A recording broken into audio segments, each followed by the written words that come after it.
Andy in Pewaukee is next. Hi, Andy.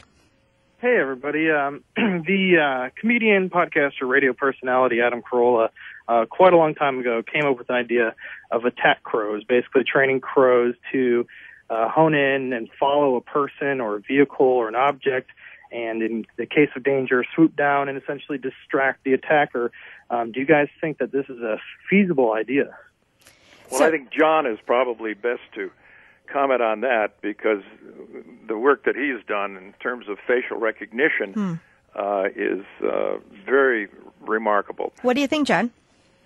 Well, funny as it is, yesterday one of my colleagues suggested to me that, and again, I'll take no political sides here, but it might become apparent. They suggested that I wear a Mitt Romney mask and get the crows in one of our wealthier Seattle neighborhoods to attack Mitt Romney, which I could do quite easily by catching the birds wearing a Mitt Romney mask, for example. Which is what you did with the Dick Cheney mask, if I'm remembering correctly. I used Dick Cheney as the control. That's right, it was a caveman. The caveman was the captor. Yeah, the caveman mask we use to catch birds has instilled a culture of caveman hate on the University of Washington campus here for a long time now.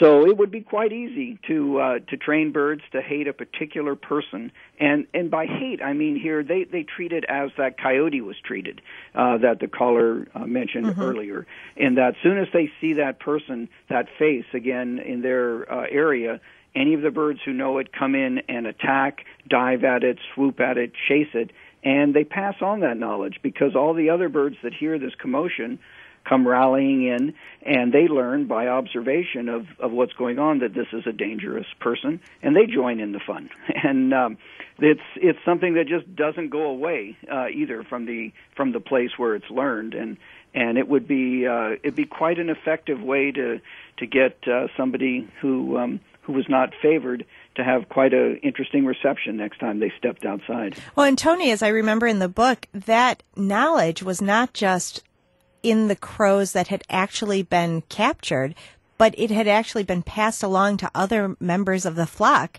that had not had that immediate interaction with the caveman mask, but learned it from their colleagues. Yes, of course the man-handled bird or the caveman-handled birds had first-hand experience, and they were the ones who basically promoted the negative story about the caveman. But the crows are such absolutely extraordinary observers of the world. They are seeing things and perceiving things that we tend to walk right by, and the inexperienced crows that witnessed the banding were certainly aware of what was going on and made some association with the mask. And then, with generations that followed, anytime the caveman made a pass through campus, just simply walking along, it was mobbed by the crows that had that direct experience, but the ones that had no experience at all were picking up the same cues from the mobbers, saying, this is an enemy, this is someone to avoid, this is dangerous, over and over and over. And I think, what do you have now, John? 6 or more years into this. Yeah, almost 7 years now. Wow. And the number of birds possessing the knowledge of this dangerous person has grown tremendously over that time. Wow, that's really fascinating. Thanks for that call, Andy. And Josie and